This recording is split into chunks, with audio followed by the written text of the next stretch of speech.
This is Stadium to Boardroom. Listen in as top athletes tell their stories on how they developed into successful entrepreneurs and business leaders. They reveal their own aha moment of transformation from the stadium to the boardroom. Hello, America. I'm Robert Reese. And I'm Len Green, and I'm the founder of the Green Group, CPAs and Consultants. And welcome to Stadium to Boardroom. Len, tell them what the show is. Well, it's one of the best shows around because it will lead you to see that what happens in sports leads to success in business. And we try to then interview people who satisfy and have been successful in athletics and try to go under the covers to find out what made them successful there, whether they can become then successful in business with it. And our special guest today is John Naber. How are you, John? I'm doing great. Thank you for having me. And John, back in 1976, won 4 gold medals in the Olympics. And you've also had great success in business. So let's just start. The main question is, are there similarities in success in sports and business, or are they a different skill set? Allow me to go to 20,000 feet and say the real purpose of sport is to prepare athletes for life after sport. And what that means is that not only the athletes who win medals at the Olympics, but anybody who tried out for a swim team has the opportunity to benefit from the lessons learned. You don't have to be a Super Bowl champion to benefit from the sport lessons you learned in high school, college, even in recreation. So the reason we should get our kids involved in sport is not to put them on the cover of the Wheaties box, but to teach them the work ethic, the team building, the respect for authority, the ability to follow rules, all of those life lessons which anybody can learn. John, when you were doing this, the ultimate, which was either 5 or 7 medals, as you were swimming in each of those, one after the other, something, you had to be in a zone or something to be able to keep on pushing yourself further than anybody else had been pushed. Can that kind of experience then translate to success in business? Oh, I do think that if you have to step up to the line in a moment of truth, the bottom of the 9th inning, 2 outs, 20 seconds on the clock and 40 yards to go, and you are able to be successful at that level, you know something about yourself that gives you confidence in any other stressful environment. So trying to make a big sale, responding to a departed customer, and any kind of pressure environment, if you've been there and succeeded before, you carry that optimism with you. Well, John, you're speaking about success and optimism, but what about failure and challenges? Every athlete I've met will tell you the only time they've learned anything was when they failed or fell a little bit short of their goal. And at that point, the coach says, okay, John, you didn't win, but what did you learn? And you can go back and apply that information. You don't learn by coasting across the finish line meters ahead of the competition. You haven't learned anything. But by failing, you say, okay, how can I change this minus into a plus? And that's where you get the learning. And if I can throw one more in, John, we had Rick Barry on earlier, and he said confidence is the number one reason why he's successful. He wanted that ball at the end of the game, at the last play. But when the question to you is, hey, there's a record, okay, and it's almost a barrier to entry, which is the same as you find in business. There are barriers to entry. What drives you to break that and set a record? I wanted to be an Olympian long before I learned how to swim. My family took a vacation to Olympia, Greece, and the tour guide explained that the purpose of the Olympics was not to honor the athletes, It was to honor the gods with athletic performance. Hmm. And sportsmanship and fair play was so important that they literally created a hall of shame. If you got caught cheating, they carved a statue in your honor and made your hometown pay for it.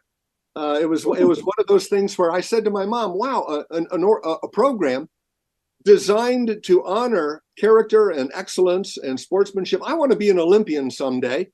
And she looked at me and said, "Really, what sport?" I didn't know. I didn't start swimming for another 3 years. Wow. So, what you talk about is the finish line. Going at the Olympics, you're going for a world record. But at that point in time, I wanted to be a part of a movement.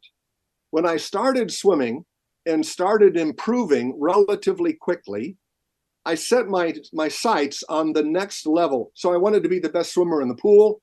Then I wanted to be the best swimmer in the city. When I got that, I wanted to be the best swimmer in the state. You elevate your aim at the next reachable target. I think Zig Ziglar called it peak to peak focus. And Yep. when you're the best in the country, there's only one other target to look at, and that's the best in the world or the best that there's ever been. And in my case, it was an East German swimmer by the name of Roland Mathis, who had won the gold medals in Mexico City in 1968, won both backstrokes again in 1972 in Munich. And I said, how fast is that guy going to go in Montreal? And I anticipated, I anticipated his time. Looking at his winning times, I extrapolated 4 years into the future, and I wrote down the number 55.5 seconds. I thought that's how fast he was going to be. And I figure if I get there and he's faster, that's not my fault. I've done pretty much what I've set out to do. Well, my winning time and gold medal result on the scoreboard was 55.49 seconds. Holy shoot. It's one of those things where you hit the target you aim at. And I was very proud to say that that's what I was shooting for. I wasn't trying to beat Roland. I was trying to beat the time that I thought Roland could do. And therefore, it wasn't a personal thing. And he came over and congratulated me. And he sat in my house in 2016 watching the Olympics in Rio. And we enjoyed each other, mutual respect. But it wasn't a personal thing. You're not trying to hurt somebody. You're trying to outperform them. The word competition in Latin breaks into com, meaning together, petition, meaning to seek. A competition is where we together seek to discover who's the best at something. And without my opponent, I'll never find out. My opponent is a partner in this journey of discovery, not an enemy. And you take that same philosophy into business, then? Absolutely, especially. What's an example? Well, for the big. I thought about this interview all week long, and the main difference between sport and business, from my point of view, in sport, for me to win, somebody's got to lose, but in business, for me to win, my customer has to win. It has to be a win-win proposition, a value add to everybody. And so, in that respect, if I look at my opponent as a customer, together we're going to seek to discover something. And yeah, we discovered that I was the best. And Len, you may not know this, but in addition to 4 gold medals, I got a silver medal in that same Olympics. And that was the race where I learned the most. And that was the race of which I'm most proud. I didn't have to win. I just had to learn and perform better than any expectations. And for that reason, a silver is really pretty good. It's very, very good. John, one other thing, I've had the privilege of interviewing, 1,000 or more successful entrepreneurs. And I keep on asking them, what is success? And more of them are saying it's not necessarily the financial, although that helps. It's giving back something. Okay. Is that what got you into some of the nonprofit stuff that you're doing, which is great? Instead of saying giving back, I say creating value. Okay. Creating value is giving back to the world at large. Now, you have a really good customer, and the product you supply to them enables them to build a better widget and to grow their market share. You are taking away value from their competition, but you are building value in your customer's business. And overall, their customer will benefit for having a better product at a lower price. That's why innovation is always important, to find a new, not just different, but better, a better way to do something. That's what innovation really is all about. And we are about to take a commercial break now. And when we come back, we're speaking with John Naber, and we're learning a lot of things, such as the best way to learn is from failure. Number 2, set a goal and stay with that. Number 3 is competition is really working with other people and towards them. But when we come back, John is going to share something that he had told us earlier about the similarity between war and sports. And you got that? So tune back in, stay right on that radio, back in a few. Chances are you're paying too much in taxes. With 47 years of trusted service, the Green Group provides a one-firm solution for your taxes and finances. We go beyond the typical accounting firm and invest ourselves into understanding the intricacies of your business. Founder and owner Leonard Green is a successful businessman and author of the book, The Entrepreneur's Playbook. Call 732-634-5100 for a complimentary and confidential consultation, or visit www.greenco.com. The Green Group will save you money. Hi, this is Robert Reese and Len Green, and we're on Stadium to Boardroom, the only show that features the superstars in sports and how they translated that into business. So we're with John Naber, and John, I know you're a great public speaker and everything, so you obviously have a lot of books that you've written, but you told me something earlier that was really fascinating about a similarity between business and war. Explain that. It was a similarity between sport and war. In 2004, in 2004, the Olympics were heading for Athens, Greece. Xerox, the corporation, was a major sponsor of the Olympics, and they wanted to distinguish themselves from all the other Olympic sponsors. So they tried to corner the market on the term, "We are the most innovative of the Olympic sponsors." And they wanted to write a book. They wanted to create a list of innovations in sport and make parallels to their innovations in the plain paper copier business. And they asked a lot of Olympians, name some innovations in your sport. Well, I'm a big Olympic trivia fan. And so I gave them 12 different innovations from 10 different sports. And the guy came back and he said, "John, maybe you ought to write the book." And that's what happened. I know a lot of different Olympics. In my broadcasting career, I've done 30 different Olympic sports, not during the Olympics, but in between games. And I've interviewed a wide variety of Olympians, including a Dick Fosbury or a Nadia Comaneci or a Carl Lewis or a Mary Lou Retton. And in the course of those interviews, I learned a bunch of stuff, which I put into the book. And in doing the research for the foreword, it turns out that the two most innovative industries in the world are the world of sport and the world of warfare. That new guns, new bombs, new tanks, everything is always being innovative, always being created to solve a problem. And in the world of sport, you've got the Fosbury flop or the clap skate or the Bodine bobsled. And it dawned on me that the reason these two industries are so innovative is because the cost of coming in second is too much to bear. If you've got a 45% market share, you're number 2 in the industry, you still make a pretty good piece of change. But if you come in second in war, not so good. And there's nobody, the bronze medalist at the Olympics is happy he got a medal. The gold medalist is delighted because he won. But the silver medalist, he's the one on the award stand who's kind of grumpy because, it was so close, almost had it. So that's why sport and military are so innovative. John, another question for you. Okay, we've interviewed a lot of athletes who then become spokesmen for various things that they know something about or don't know something about, but just trade on their name.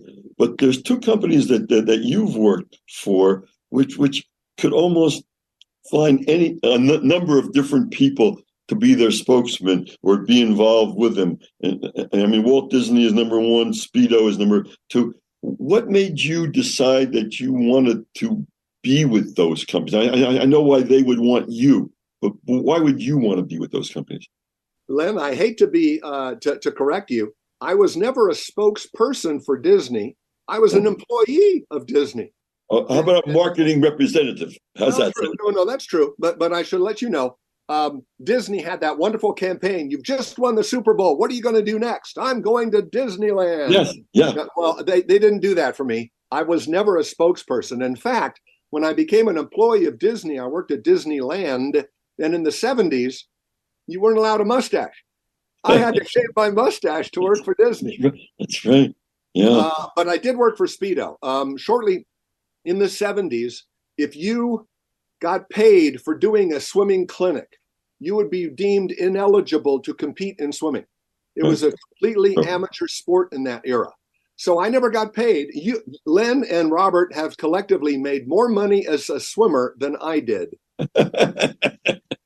Or at least as much. We tied. But my point being is that it was only after I retired from the sport of swimming that I was allowed to be paid for my swimming success.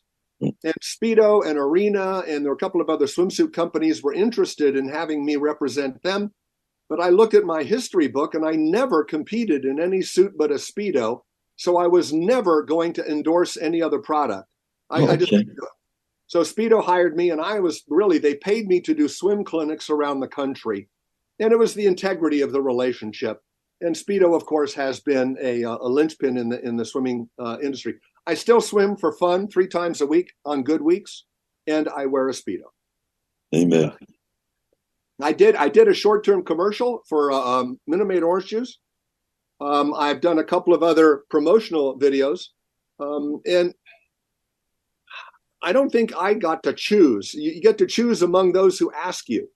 You know, the bride gets to choose among the men who invite her to join them in matrimony. So I was approached by some really good companies. I really made most of my income as a motivational speaker to a variety of companies, a variety of industries. And in that sense, I'll speak to just about anybody. I'm not that choosy. And talking about speaking with people, you've not just spoken, but you've hugged. And you've been very involved in the Special Olympics. Share that story.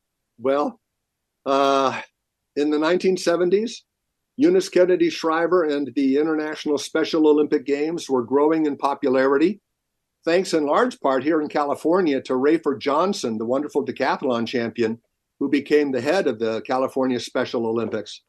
But the International Games occur every 4 years, and I believe it was 1989. They were in Minneapolis, Minnesota. And I was invited by Eunice Kennedy Shriver to be one of those celebrities that gets to go to be a hugger at the finish line or signing autographs or presenting awards. And I was, because there's a lot of people in attendance, you need a credential around your neck to allow you access to the field of play. And at the track stadium, I wore my credential. It said John Naber, Olympic backstroker, and it gave me the right to stand at the finish line and greet the kids as they came across. I saw a group of paparazzi with flash cubes popping in the distance. Eunice Kennedy Shriver came over. I said, "What's going on?" She said, "Oh, that's just Miss America." I said, "Really?" She says, "Have you met Miss America?" I said, "No, I haven't. Would you like to?" I said, "Yes, I would." So she walks me over, and the paparazzi spread apart, and Miss America with the diamond tiara and the satin sash moves through the crowd. And Eunice Kennedy Shriver says, "Miss America, this is John Naber. John Naber, this is Miss America." She shakes my hand and she reads my credential and she says, "Oh, you're a backstroker. They've asked me to be a hugger." Let me tell you, I was never so glad I didn't swim the breaststroke. Cut that out of the show. Okay. Okay. How about one final one from me? Okay. And again, this is sincere. This is not trying to puff up. Okay. There are so many amateur, athletics, and there's so many athletes, who do certain things in different sports. So you would think that there would be more toward football and basketball and yet you won, the Sullivan Award. Okay. Did you have any idea that you were even up for that kind of award? As a matter of fact, yes. The Sullivan Award in the 70s is the nation's most outstanding amateur athlete, named after James E. Sullivan, the founder of the AAU. Yes. And amateur meant a lot in those days. The word really is, since in 1982, the word amateur has been taken out of the International Olympic Committee charter. They no longer care about that. Right. But in the 70s, it was a big deal. And professional athletes get plenty of attention, plenty of rewards, plenty of notoriety. But the amateur athletes in that era really didn't get a lot of attention at all. So to me, it was the Heisman Award of amateur sport. Yep. And I would have thought I would have won it in 1976, but I didn't. And in 1977, I only had 4 months before my retirement. I swam for 4 months in 1977 as a senior at the University of Southern California. And I improved on my American records, and we won for a 4th consecutive national title. And I was given the award in 1978 for what I had done in 1977. I think, to be honest with you, I think that's a bit of a, okay, we remember what you did at the Olympics. Well, we'll go ahead and count that in the decision. So I was delighted to receive that award, and it's on display at the USC Athletic Trophy case in Los Angeles. Amen. I got to tell you, Robert, this has been one of the best. I mean, this quiet guy really knows his stuff. Oh, you are, I'll tell you, you are absolutely fantastic because you've thought through and you understand all of these concepts. If you could give one phrase as advice to people in the future, what would that one phrase be? I'm going to be selfishly plugging my first book called Awaken the Olympian Within. And basically, I asked 28 Olympians, what did sport teach you that you now use in your life after sport? And Dick Fosbury talks about the importance of innovation. Nadia Comaneci talks about being a perfect 10. Everybody has their own little story. But my story, and you asked me the phrase that I take to heart. My story, I may have mentioned I was raised in Europe when I was for 7 years. And when we returned to the United States, Mom went down to the supermarket and said, is there any product you've been craving while you've been living overseas? And to be honest with you, they don't sell root beer in Europe. I remember as a kid, I had root beer. So we went down to the supermarket and bought a 6-pack of Muggs good old-fashioned root beer, short brown glass bottles in a cardboard carrying case. We brought them home and popped them into a styrofoam ice chest and covered it all with ice. Root beer tastes best when it's cold. Well, I couldn't wait. I took out the first bottle, popped the top off, drank it all down real fast. Glug, glug, glug, glug, glug. Burp. But I immediately went back for bottle number 2. By now, the bottles were a little bit colder, and I sipped them and enjoyed each sip. A little piece of flavor was just great. But it had been 7 years, so I went back for bottle number 3. Can you imagine what it's like to drink a 3rd consecutive bottle of root beer? By now, the ice in the chest had melted, and the bottles were bobbing in a mixture of ice and water, and the water melted the glue that held the paper label to the bottle. So when I pulled out the bottle, the label stayed behind, and I held in my hand a plain brown glass bottle, but it still had 4 words around the neck of the bottle. And the 4 words hit me between the eyes because they taught me a very important life lesson. I'm going to summarize. They basically said, if you're not willing to pay the price, you're not entitled to enjoy the flavor. If we're not willing to invest in our dreams, we don't deserve to see the dreams come true. My phrase, a 4-word phrase that you may remember, is simply, no deposit, no return. Love it. Wow. And there you have it. We've been speaking with the one and only John Naber. And I want to tell you all, number one, if you go into philanthropy, you have a second phase. You go from success to significance. Create value. That's point one. The second point is you learn most from failures. As a matter of fact, the one who's the most unhappy is the silver award winner. But that's what drives you. That's where you learn the most. But here's the big one. All of you who have kids and who are taking them through all the athletics, and you don't get paid any money for this, so it's a lot of money. You're traveling nonstop. You are going through the sports so they could succeed after sports in their life after that. They'll learn teamwork. They'll learn determination. John, what a fabulous guest you've been. Great having you on Stadium to Boardroom. And John, I'm going to throw one more at the end also to what Robert said. Set some goals, okay? Because success comes when you set goals, not when you just do things for the sake of doing them. Thanks again. If I can add one thought to that, if your goals don't have a deadline, it's merely a fanciful wish. If I went 55.5 the week after the Olympics, I would have felt like a fool. So when you set a goal, set a deadline to go with it. Amen. Thank you. Thank you.